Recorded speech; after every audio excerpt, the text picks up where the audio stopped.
வீட்டு வேலைகளுக்காக சவுதி செல்லும் புலம்பெயர்ந்த தொழிலாளர்களில் இந்தியர்களே அதிகம் உள்ளனர்.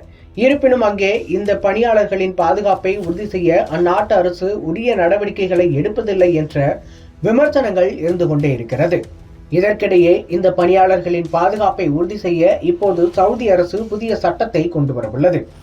இந்தியாவிலிருந்து புலம்பெயர்ந்த தொழிலாளர்கள் பலரும் மத்திய கிழக்கு நாடுகளுக்கு, குறிப்பாக சவுதிக்கு செல்வது வழக்கம். இருப்பினும் அங்கே அவர்கள் பல்வேறு சிரமங்களை எதிர்கொண்டு வருகிறார்கள். இதற்கிடையே வீட்டு வேலை செய்ய சவுதி வரும் புலம்பெயர்ந்த தொழிலாளர்களின் பாதுகாப்பை மேம்படுத்தும் நோக்கில் அந்நாட்டு அரசு வரும் செப்டம்பர் மாதம் ஒரு புதிய சட்டத்தை கொண்டு வர இருக்கிறது. இந்த சட்டத்தின்படி இனி ஒரு நாளைக்கு அதிகபட்சம் 10 மணி நேரம் மட்டுமே பணி நேரமாக இருக்கும்.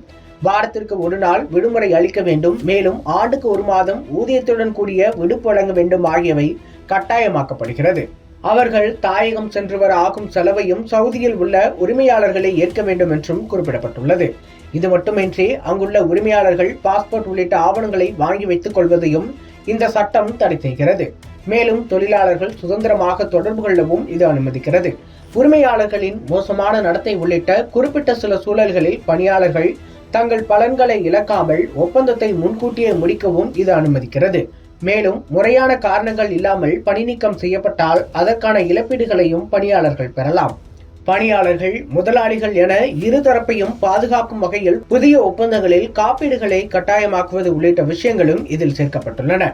கடந்த ஜூலை மாதம் முதலே வீட்டு வேலைக்கு வரும் புலம்பெயர்ந்த தொழிலாளர்களுடன் போடப்படும் புதிய ஒப்பந்தங்களை ஊதிய பாதுகாப்பு அமைப்பில் சவுதி அரசு சேர்த்தது.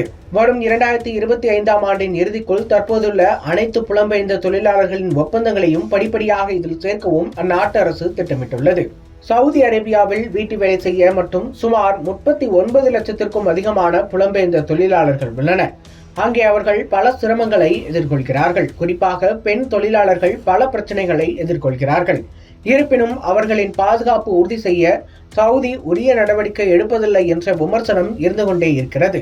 அதை கருத்தில் கொண்டே சவுதி அரசு இந்த திட்டத்தை கொண்டு வந்துள்ளது.